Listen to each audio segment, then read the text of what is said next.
آج ہم قائد اعظم کے بارے میں بات کریں گے، دا ریئل قائد اعظم، جو اصل قائد اعظم ہے، کہ جو مسلمانوں کی 200 سالہ تاریخ میں ایک عظیم ترین سیاسی رہنما، مسلمانوں کے محسن،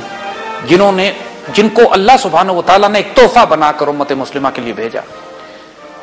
اس میں کوئی شبے کی بات نہیں ہے کہ ٹیپو سلطان کے بعد قائد اعظم سے زیادہ عظیم ترین رہنما آج تک مسلمان دنیا نے نہیں دیکھا۔ ٹیپو سلطان جس ویژن کے، جس فراست کے، جس برکت اور نور اور خیر والے وجود تھے، جنہوں نے اس وقت پوری مسلمان سلطنت کو سنبھالنے کی کوشش کی، مسلمانوں کے داخلی دفاع کیا، فورن پالیسی مرتب کی، اس وقت مسلمانوں کو یکجا کرنے کی کوشش کی، اور اس وقت کی جدید عالمی طاقتوں سے رابطے قائم کیے کہ انگریز استعمار کو روک سکیں۔ لیکن ٹیپو سلطان مسلمانوں کے زوال کے دور میں پیدا ہوئے اور شہادت کی زندگی پا کر اپنی سلطنت کھو بیٹھے۔ لیکن جو کردار، جو جرأت، جو دلیری، جو ویژن مسلمانوں میں جو ریئر تھا اس دور میں، کہ جب مسلمان اپنے زوال کے دور سے گزر رہے تھے، پوری مسلمان دنیا میں ٹیپو سلطان جیسا شہ سوار ہمیں نظر نہیں آتا۔ ان کا ٹکراؤ بھی انگریزوں سے ہوا، اور 1799 میں ٹیپو سلطان کے انتقال کے بعد پوری امت مسلمہ میں کوئی مسلمان قیادت، سیاسی قیادت ایسی پیدا نہیں ہوئی جو مسلمانوں کو یکجا کر کے ری آرگنائز کر سکے۔ اور وہ زوال جو ٹیپو سلطان کی شہادت کے بعد مکمل طور پر سیل ہو گیا تھا، مسلمانوں کی تقدیر لکھ دی گئی تھی کہ اب انہوں نے طویل عرصے تک انگریزوں کا غلام بن کر رہنا ہے، اس غلامی سے نکالنے کے لیے جس پائے کا وجود چاہیے تھا، جو کردار، جو جرأت، جو دلیری، جو شجاعت، جو فراست، جو نگاہ بلند، جو سخن دل نواز، جو جاں پرسوز چاہیے تھا، اللہ نے اس وجود کو جو ہمارے درمیان بھیجا، ان کو قائد اعظم محمد علی جناح کہتے ہیں۔ ہمارے تعلیمی نظام سے، ہماری ثقافت سے، ہماری تہذیب سے، ہمارے معاشرے سے بالکل غائب کر دیا گیا۔ اسی طرح قائد اعظم محمد علی جناح رحمۃ اللہ علیہ کے اصل وجود کو بھی چھپا دیا گیا۔ مقصد یہ تھا کہ اس قوم سے علامہ اقبال کی آئیڈیالوجی لے لی جائے، اور اس آئیڈیالوجی کو امپلیمنٹ کرنے کے لیے جو شاہین اللہ نے بھیجا قائد اعظم محمد علی جناح، اس کو اتنا کنفیوز کر دیا جائے کہ آنے والی نسلوں کو معلوم ہی نہ ہو کہ قائد اعظم چاہتے کیا تھے۔ اس پاکستان کو بنانے والے اللہ تعالیٰ نے جس کو وسیلہ استعمال کیا، جو نگاہ بلند، جو فراست، جو ویژن، جو وزڈم علامہ اقبال نے دیا، اس کو امپلیمنٹ کرنے والا مجاہد قائد اعظم، ان کے بارے میں نعوذ باللہ ایسی ایسی خرافات اور جھوٹ پھیلائے جاتے ہیں کہ آج 63 سال گزرنے کے بعد بھی ہماری نسلیں یہ پوچھتی ہیں کہ قائد اعظم کیا مسلمان بھی تھے کہ نہیں؟ قائد اعظم سیکولر تھے یا اسلام پر یقین رکھتے تھے؟ قائد اعظم ریاست اور مذہب کو الگ الگ کرنا چاہتے تھے یا ایک اسلامی ریاست قائم کرنا چاہتے تھے؟ قائد اعظم ایک باکردار مسلمان تھے یا نعوذ باللہ ایک بدکار، کرپٹ اور انکمپٹنٹ آدمی تھے؟ آج بھی پاکستان کے میڈیا میں آپ کو لوگ یہ روز نظر آتے ہیں، ایسے میر جعفر اور میر صادق، ایسے ناپاک اور پلیت لوگ جن کو مشن یہ دیا گیا ہے کہ پاکستان کی آئیڈیالوجی کو کنفیوز کریں، پاکستان کی آئیڈینٹی کو کنفیوز کریں، پاکستان کے فاؤنڈنگ فادرز کے بارے میں ایسا جھوٹ پھیلائیں کہ آنے والی نسلوں کو اندازہ ہی نہ ہو کہ ہمارے بڑے، جنہوں نے پاکستان بنایا تھا، انہوں نے کس لیے بنایا تھا، ان کا کردار کیا تھا۔ آج تک کسی کو قائد اعظم کا اصل چہرہ دکھایا ہی نہیں جاتا، کنفیوژن پھیلا دی جاتی۔ آج ہم اس تمام جھوٹ، اس فراڈ، اس فساد کا پردہ چاک کریں گے انشاءاللہ جو قائد اعظم کے حوالے سے بولا جاتا ہے۔ آج ہم آپ کو اصل قائد اعظم دکھائیں گے، دا ریئل قائد اعظم، جو واقعی مسلمانوں کے قائد اعظم تھے، the great leader of the Muslim world. اور ہم پھر یہ بات ریپیٹ کرتے ہیں کہ قائد اعظم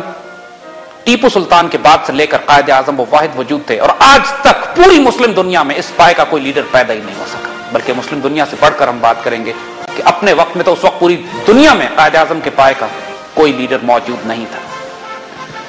قائد اعظم کو سمجھنے کے لیے آپ کو سب سے پہلے وہ تعلق سمجھنا پڑے گا کہ جو قائد اعظم اور علامہ اقبال کے درمیان تھا، کیونکہ قائد اعظم کو بنانے والے، ان کو تیار کرنے والے، ان کو تراشنے والے، ان کو چمکانے والے، ان میں وہ نور اور وہ تڑپ اور وہ عشق اور وہ جنون بھرنے والے علامہ اقبال تھے. یہ ممکن نہیں ہے کہ آپ قائد اعظم اور علامہ اقبال کو الگ الگ کر سکیں، جس طرح جسونت سنگھ نے کوشش کی ہے ابھی اپنی کتاب میں یہ ثابت کرنے کے لیے کہ قائد اعظم تو بہت اعلیٰ لیڈر تھے مگر سیکولر تھے، ان کا علامہ اقبال سے کوئی تعلق نہیں تھا، آئیڈیالوجی تو میٹر ہی نہیں کرتی تھی، اور قائد اعظم ایک سیکولر ریاست بنانا چاہتے تھے. یہ ساری خرافات ہم ہندو زائنسٹ سے توقع کر سکتے ہیں.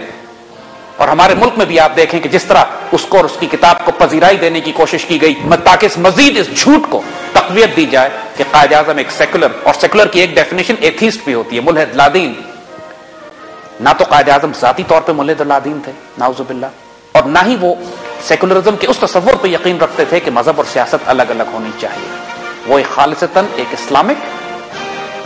شریعت پہ جس کی بنیاد ہو، قرآن و سنت پر جس کی بنیاد ہو، وہ ریاست قائم کرنا چاہتے تھے پاکستان میں.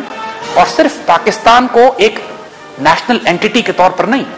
بلکہ امت مسلمہ کی قیادت دینے کے لیے ایک پین اسلامک ویژن کے ساتھ، جو ایگزیکٹلی علامہ اقبال کا ویژن تھا، ایک ہو مسلم حرم کی پاسبانی کے لیے نیل کے ساحل سے لے کر تابخا کے کاشغر.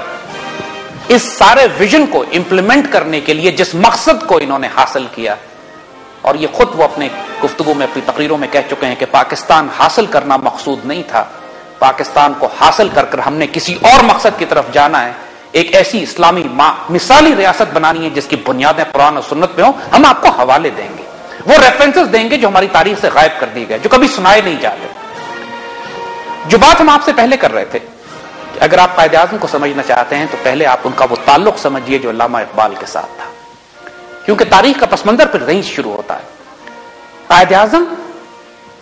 اور علامہ اقبال تقریباً ہم اثر ہیں، کنٹمپریریز، ایک ہی پیریڈ میں پیدا ہوئے، آلموسٹ ان کے پیدائش بھی 1-2 سال آگے پیچھے ہی ہے، اور انتقال علامہ اقبال 1938 میں کرتے ہیں اور قائد اعظم 1948 میں.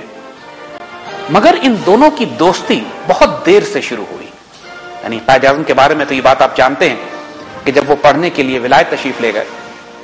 تو سب سے پہلے لنکنز ان میں جو بیرسٹری کے لیے انہوں نے داخلہ لیا، اس وقت بھی قائد اعظم کے وجود میں اللہ کے رسول صلی اللہ علیہ وسلم سے محبت اور تعلق اپنے عروج پر تھی. اور یہ بات تاریخ میں ریکارڈڈ ہے کہ آپ نے لنکنز ان میں داخلہ ہی صرف اس لیے لیا کہ لنکنز ان کے دروازے پر لکھا ہوا ہے کہ دنیا کے سب سے بڑے قانون دینے والے اللہ کے رسول حضور اکرم صلی اللہ علیہ وسلم. اور اس وجہ سے قائد اعظم فرماتے ہیں کہ میں نے لنکنز ان میں داخلہ لیا کہ انہوں نے حضور صلی اللہ علیہ وسلم کی عظمت کا اعتراف کیا ہے. اب یہ بتائیے کہ یہ بات ایک نوجوان جو صرف تعلیم حاصل کرنے کے لیے پہلی دفعہ انڈیا سے باہر نکل کے ولایت جاتا ہے اور وہ کرائٹیریا صرف یہ رکھتا ہے اپنی یونیورسٹی میں داخلے کا کہ اس نے اللہ کے رسول کی عزت کی ہے، تو کیا وہ شخص ملحد اور لادین یا سیکولر ہو سکتا ہے؟